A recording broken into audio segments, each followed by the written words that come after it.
Bom dia, boa tarde ou boa noite a todos e todas que estão assistindo esses seminários da Semana da Água, promovidos pela Prefeitura de Guararema. Em primeiro lugar, eu gostaria de agradecer o convite para estar aqui falando sobre as pesquisas que eu venho desenvolvendo durante a minha carreira. Primeiro, eu peço licença para me apresentar. Meu nome é Rita Von Randl, eu sou professora da Faculdade de Tecnologia do Estado de São Paulo, a FATEC de Jacareí. A FATEC de Jacareí é uma faculdade pública, ou seja, gratuita, que vai oferecer cursos superiores na área de geoprocessamento e meio ambiente e recursos hídricos. Nós temos ingressos para os cursos em 2 períodos do ano, né? No início e meados do ano. Mesmo durante a pandemia, nós tivemos novas turmas, com um formato diferente de vestibular. O vestibular durante a pandemia foi por análise de currículo, né? E se vocês tiverem interesse em saber mais informações sobre os cursos, que são super dinâmicos, né, e muito interessantes para esse momento atual que nós vivemos, vocês podem acessar as páginas, a página da FATEC, né, e as redes sociais, seguir-nos nas redes sociais para obter informações sobre os cursos, sobre as pesquisas que nós fazemos com os alunos, as atividades que nós fazemos com os alunos, nós sempre postamos por lá. Tá? E saber sobre vestibular também, se você tiver interesse. Bom, agora ao assunto, né, que me trouxe aqui. Eu fui convidada e escolhi falar sobre a importância das florestas no ciclo da água. E trouxe o caso da Bacia Amazônica, que eu já obtive resultados finalizados e publicados, então eu achei interessante trazer esses resultados para vocês. Bom, a minha apresentação ela vai ser organizada em motivação, metodologia. Na metodologia eu vou falar sobre os locais que foram escolhidos, dados, a modelagem, vou falar sobre os resultados e conclusões que eu cheguei. Primeiro, sobre a importância, né, da Amazônia. A Amazônia é a maior floresta tropical do planeta, então por aí a gente já começa, né, com uma grande importância. E ela é provedora de serviços ecossistêmicos, ela é tanto provedora de serviços de provisão quanto de regulação ambiental, né? Então ela é provedora de água doce. Isso se dá muito pela ciclagem da chuva, né? Essa ciclagem por infiltração no solo, recarga do lençol freático e o mais importante para nós, para a nossa região, é a ciclagem da chuva, né? A Amazônia, ela recebe umidade da água evapotranspirada, evaporada dos oceanos, né? Então, nós temos uma corrente de vento que traz essa água para cá e ela cai sobre a floresta.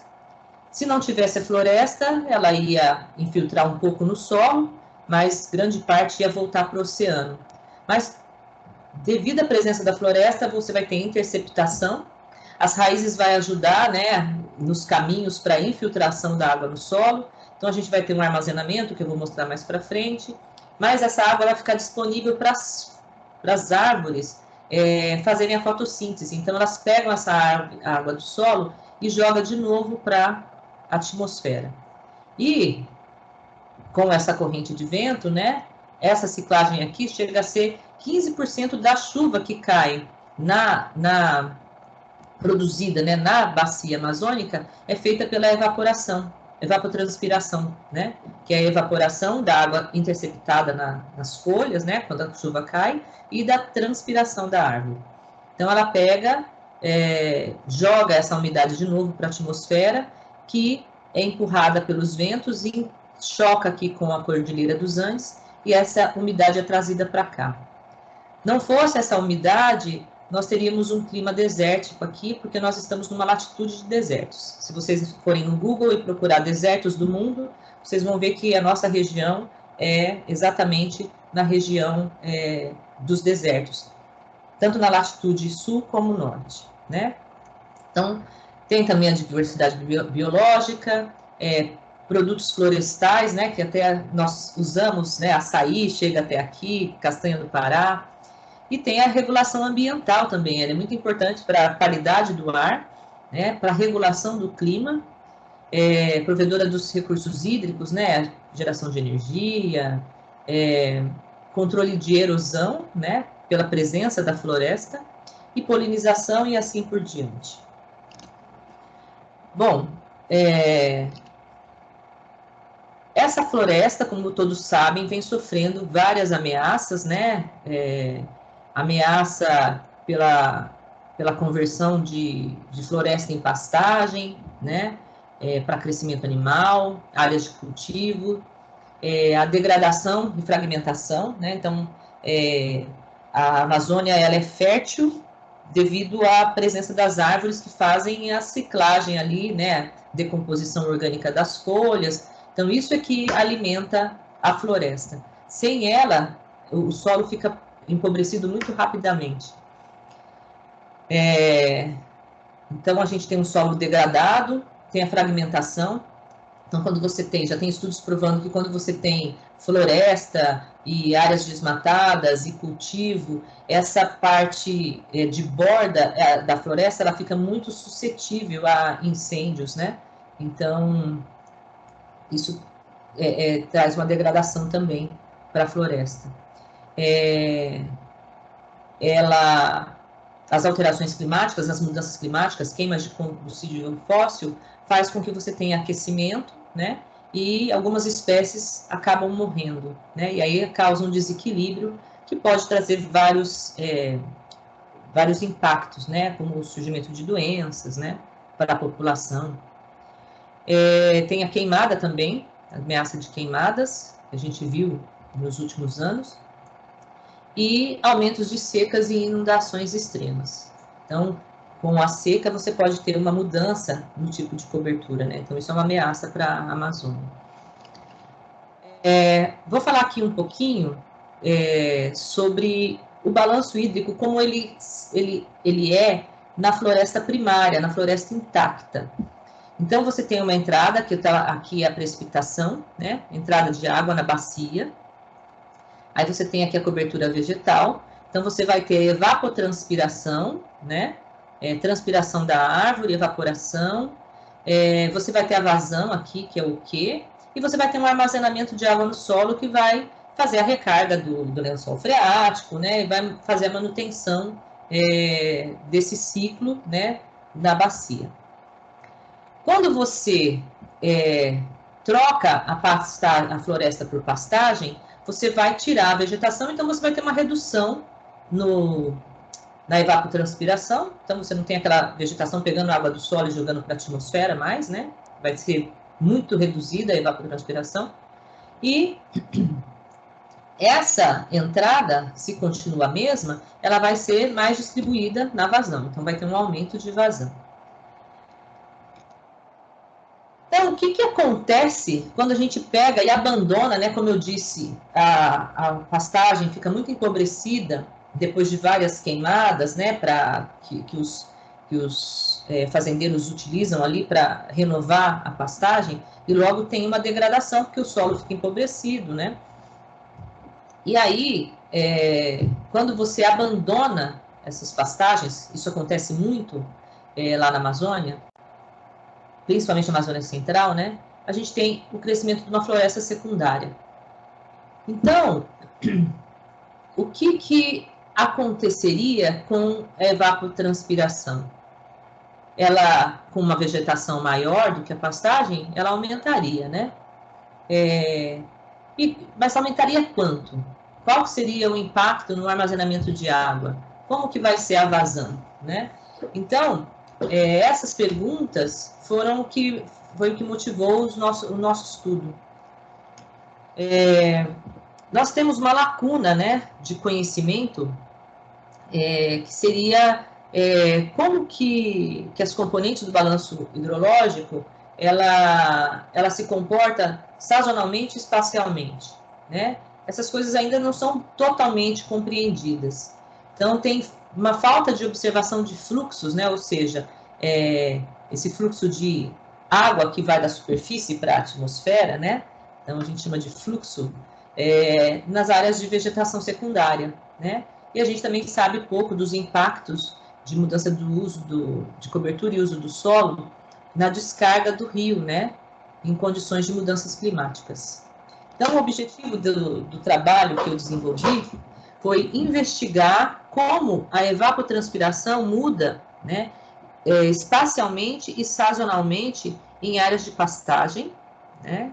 Então, fiz comparação entre pastagens em regiões diferentes, então essa é a mudança espacial, e também durante o ano, como que é o ciclo, né, anual da evapotranspiração. E comparar a evapotranspiração de áreas desmatadas com áreas não perturbadas e compreender os efeitos potenciais dessa regeneração florestal, né, das regiões que são abandonadas, né, e a gente tem uma regeneração florestal. Então, qual que é o efeito potencial dessas áreas desmatadas no ciclo da água? E analisar também o futuro da produção de água em cenários de mudanças climáticas. Então, nós escolhemos, né, 4 regiões, né, essa região aqui na Amazônia Central, né, nós temos uma pastagem, né, e uma floresta de regeneração. Então, essa área de verde mais claro era pastagem antigamente e foi abandonada, né? Então, nós temos uma floresta aqui que na época do estudo tinha 21 anos. Nós estudamos também o sudoeste da Amazônia, uma floresta, uma reserva, né, floresta primária, e uma outra fazenda aqui, né? E nós também estudamos a bacia do Rio Tocantins para entender o impacto, né, desses diferentes tipos de vegetação. Então, o Rio Tocantins tem esses diferentes tipos de vegetação. Então, a gente conseguiu fazer uma simulação e ver os impactos na vazão e na produção de água, produção de energia. Então, para a parte experimental, né, nós utilizamos medidas meteorológicas, né? Essa aqui é a pastagem na Amazônia Central. Nós medimos também o fluxo de evaporação, né? O fluxo de água por cintilometria, né? Então, aquelas cintilações do calor, né? Então, o balanço de energia é dividido em calor e calor latente de vaporização e calor sensível, que seria a temperatura. Então, esse instrumento mede essas cintilações e a gente medindo a energia disponível que a gente tem nas torres, né, a gente consegue estimar a evapotranspiração, né? Então, isso aqui foi na pastagem da Amazônia Central, e a gente usou a torre de fluxos, né, que vai medir também calor sensível, calor latente, em torres, né, na Amazônia Central, na floresta da Amazônia Central, na reserva lá do sudoeste da Amazônia, e também aqui é a floresta secundária, né? E para modelagem, né, para a gente juntar todas essas informações e saber o que pode acontecer no futuro, nós utilizamos o modelo hidrológico do MHD-INPE. Esse modelo nós alimentamos com as variáveis meteorológicas, precipitação e várias outras variáveis, e ele faz um balanço, né, de água no solo e nos retorna a evapotranspiração e o escoamento superficial, subsuperficial e o fluvial, que é o que interessa para a gente, que é a vazão, né? Nesse modelo, nós utilizamos também o modelo de uso e cobertura do solo, né, do INPE, e um modelo com 3 cenários de mudanças climáticas, feitos pelo modelo regional ETA, também do INPE, desenvolvido, né, no CPTEC INPE. Bom, os resultados principais. Então, o primeiro resultado vem do artigo que fez comparação entre áreas desmatadas, né? Lá da Amazônia Central e do sudoeste da Amazônia. Então, o que a gente vê aqui nesses dois gráficos, né? Nós temos a evapotranspiração, precipitação e umidade do solo. Esse primeiro aqui é na passagem da Amazônia Central e esse segundo é no sudoeste da Amazônia. Então, o que a gente vê aqui?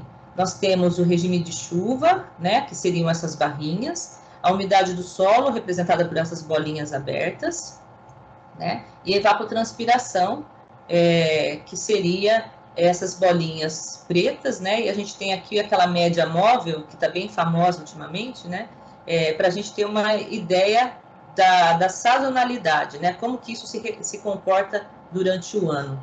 Então, para as duas regiões, né, e a gente vê que a Amazônia Central, ela apresenta menor variação sazonal no regime de chuvas, né, então a gente tem chuva até durante a época seca, que é essa parte achurada aqui, cinza. E a umidade do solo no sudoeste da Amazônia, ela mostrou uma alta sazonalidade, né? Então, a gente tem bastante impacto na umidade do solo aqui.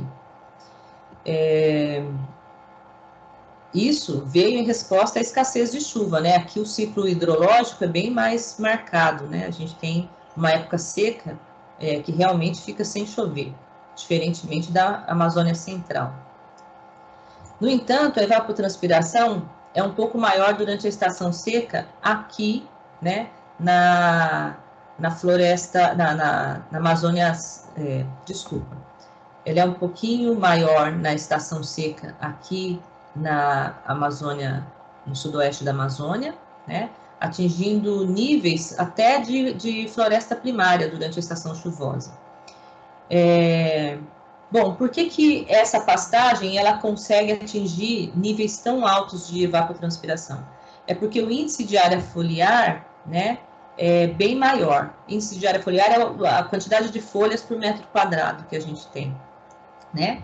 E a gente tem também um menor saldo de radiação, que a radiação é importante para que tenha fotossíntese, né?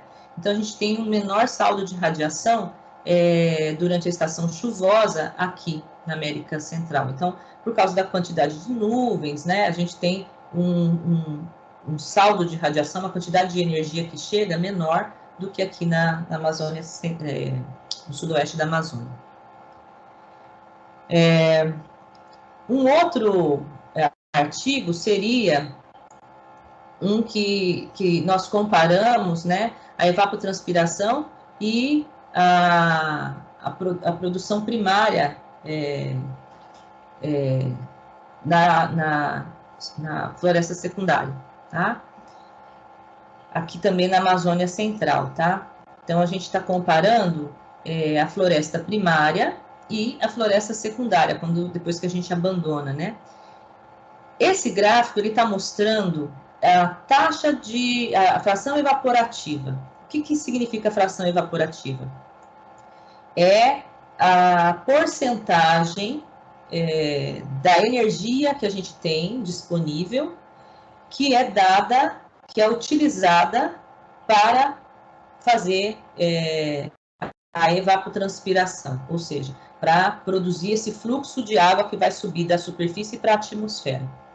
Então, nós medimos o fluxo na floresta secundária, né? A floresta secundária está em vermelho aqui, e na primária, a floresta intacta em azul. Então, a fração evaporativa aqui, nós vemos que na floresta secundária, ela é maior do que a floresta primária o ano todo. Então, nós temos a floresta secundária fazendo uma compensação, né, do que acontece na pastagem. Então, a pastagem, ela reduz a evapotranspiração, então vai reduzir essa ciclagem de água da Amazônia, né?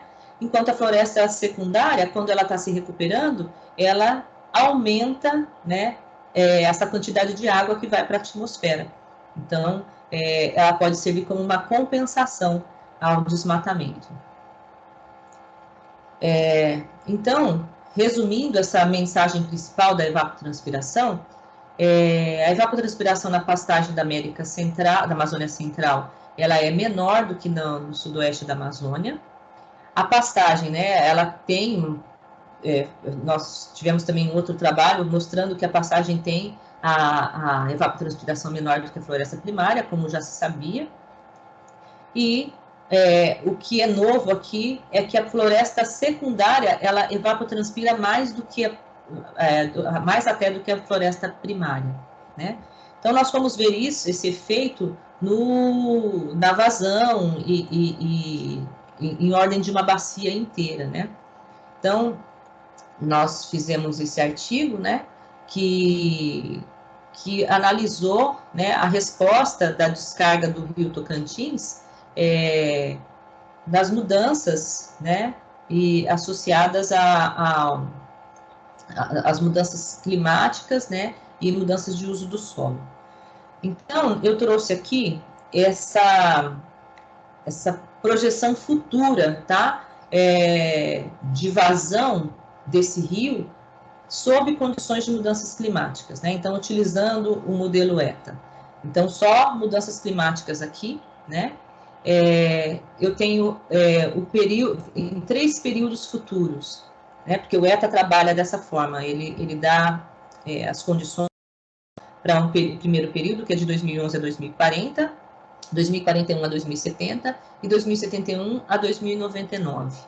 Então, essa linha pretinha aqui seria a simulação do modelo, né, mostrando, né, a vazão do Rio Tocantins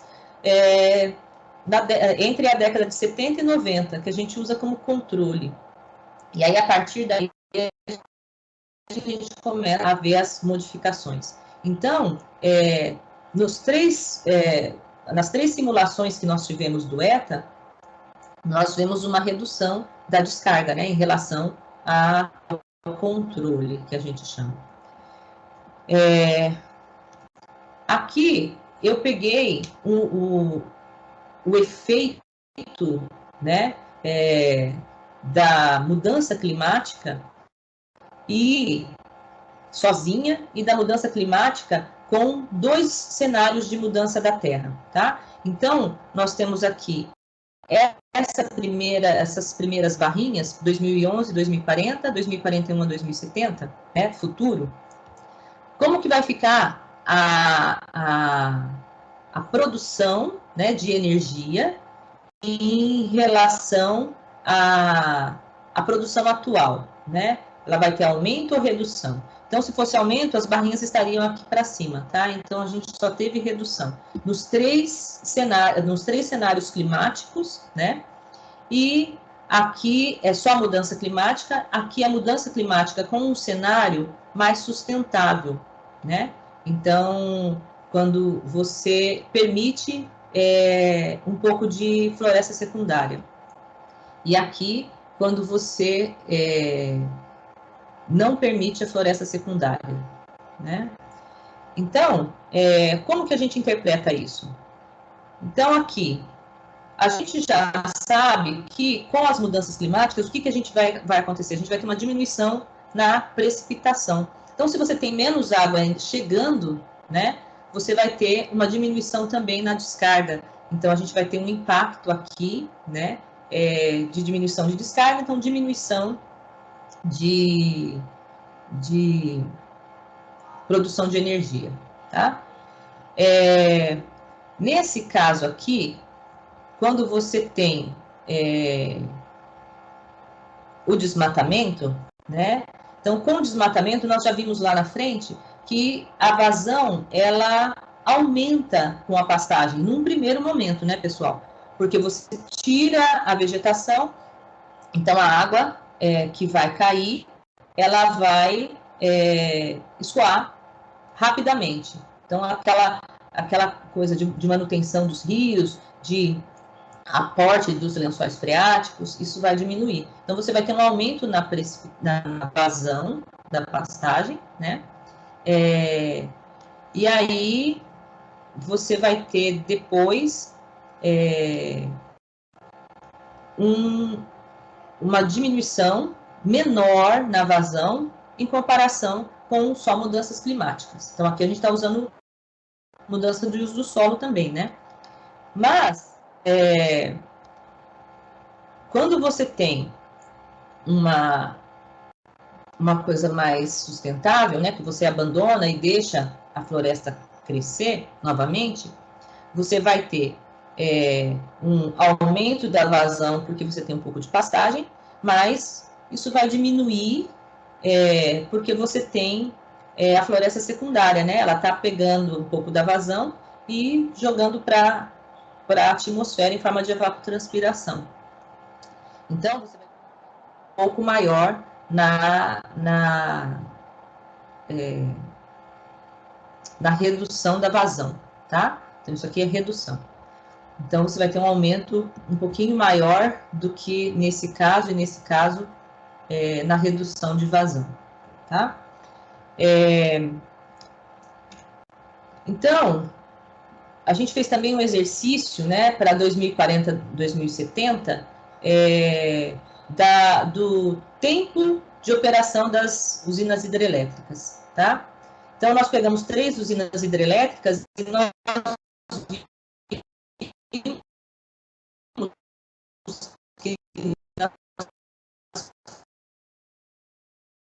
com 59% do tempo, né, para a cana-brava, uma redução de 65% no tempo de produção, né, de operação para São Salvador, e Estreito, né, é a usina que mais vai sofrer com o tempo de operação, né, ela vai cair 75%, vai ter uma queda, né, de 70%, 77% no tempo de operação, tá?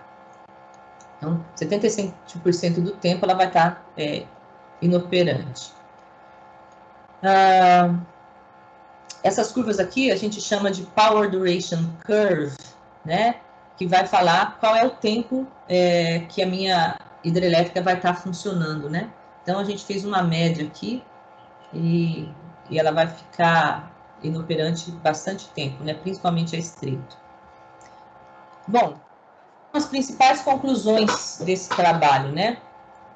Então, uma das conclusões foi que a conversão de floresta em pastagem vai reduzir a evapotranspiração, né? Mas, então vai reduzir aquele fluxo, né, aquela ciclagem de água que a Amazônia faz e favorece até outras regiões, o aproveitamento, né, da água. Mas quando você dá uma regeneração florestal, esse aproveitamento de água, né, esse ciclo, ele aumenta. Então, eu vou ter um aumento na evapotranspiração, né, ainda maior do que o que a floresta primária está fazendo. Então, isso é um benefício, né, se pensando em casos de mudanças climáticas. Porque com as mudanças climáticas, a gente vai ter redução de precipitação.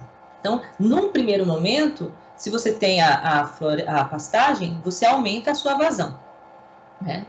Então, só que o meu modelo, ele não fazia a retroalimentação do meu modelo para a atmosfera, né?